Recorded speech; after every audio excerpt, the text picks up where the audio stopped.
Okay, so I hope you got a broad sense of where the solutions would come from and what kinds of problems they would address. Let's look a little bit at what you can do as an individual. That's part of the solution as well. But first, I want to introduce this concept of the carbon trap.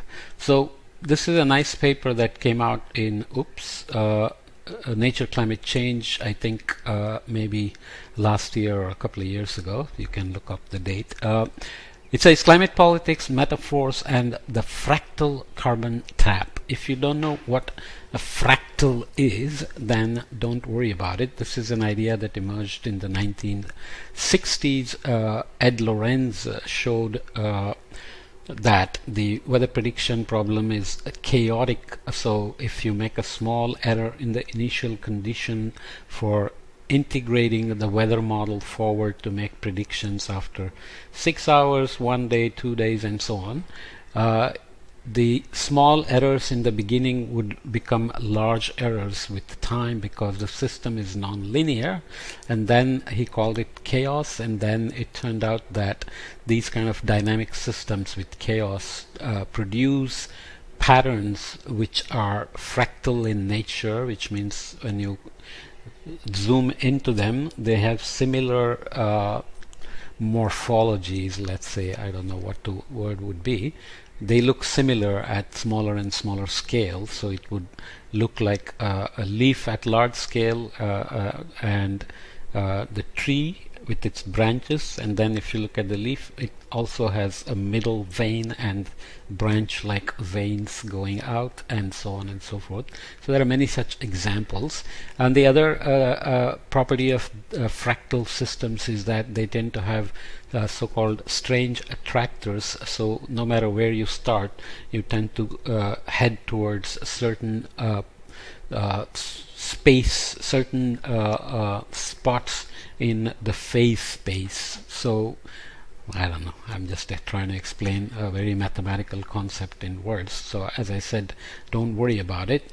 But here is how you can think about it. It's called the carbon trap because the way the system is set up now, the conventional system, pretty much everything we do has some carbon footprint.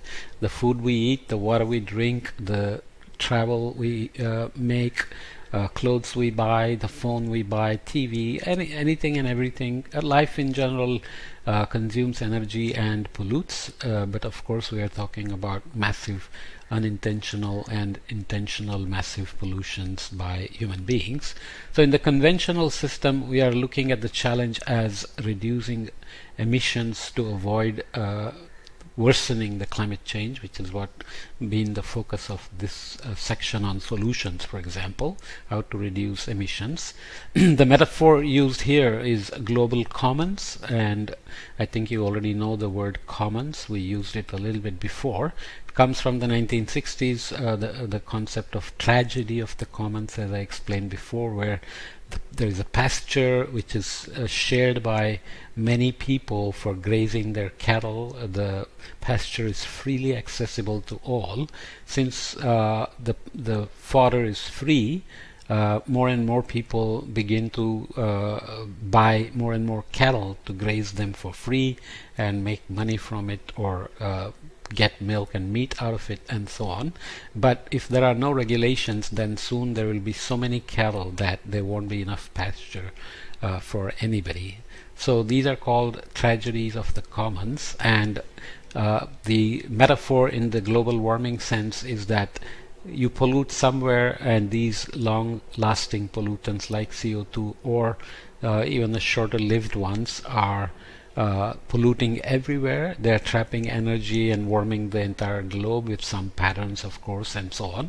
So the global commons are the atmosphere, the ocean, the land, and so on.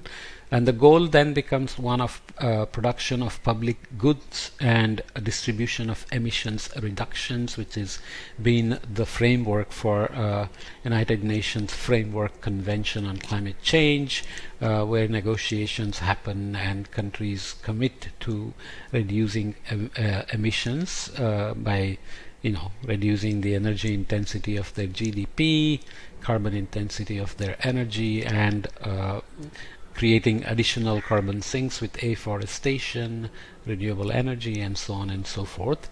And the political response in that case is the global collective action to produce multilateral treaties, which is what COP26 just did and what Paris Agreement is all about, and all the negotiations about nationally determined contributions, their implementation, monitoring, reporting, verification, and so on.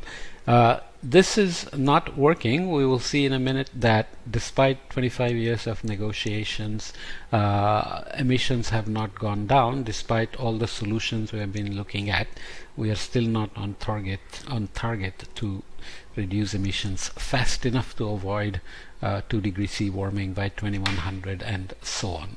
So the proposed new framework in this paper is called the carbon fractal approach, global fractal.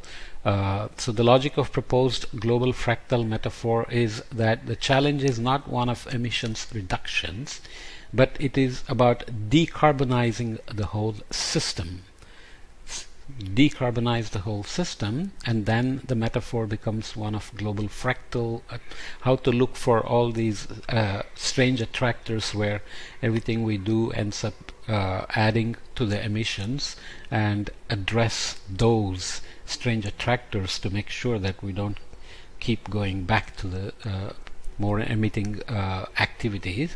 The goal then becomes one of disrupting carbon lock-in, which is what we are in, and catalyze transformations at multiple levels.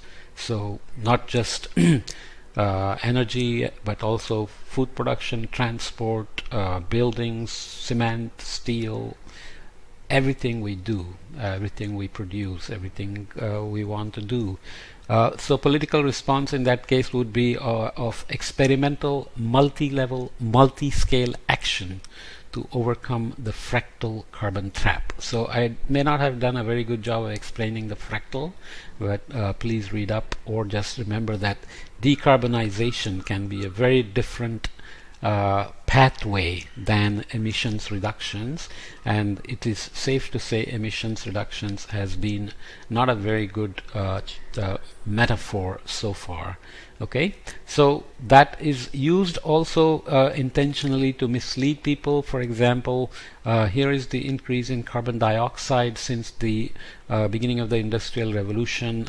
In the red line, we've gone from about 270 ppm, 280, 290 ppm to now almost 420 ppm. We are increasing at 3 to 4 ppm per year, and associated with that there is a warming, and people have looked at this ups and downs. Energy companies and so on have used this to say, look, there is no relation between carbon dioxide and the warming. But we already saw that warming doesn't have to be uniform. Carbon dioxide is a well mixed inert gas that has a long residence time, whereas the additional energy trapped by carbon dioxide, which we understand very well from the fundamental physics that we talked about in terms of energy balance, band saturation, and so on, that additional energy, 93%, is going into the ocean, and ocean takes it up and releases at various time scales. Energy goes into evaporation, melting glaciers, sea level rise, and so on and so forth.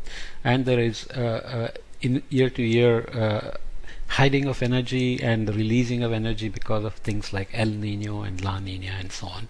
Okay, but if you look at the same thing as changes from one decade to other, because that's what climate change is. Climate is not weather. Climate has to be looked at in pieces of a certain period of time and how things change over that period of time. So if we look at the same anomalies with respect to the base period of 1881 to 1910, so we are looking here at anomalies as we always did before.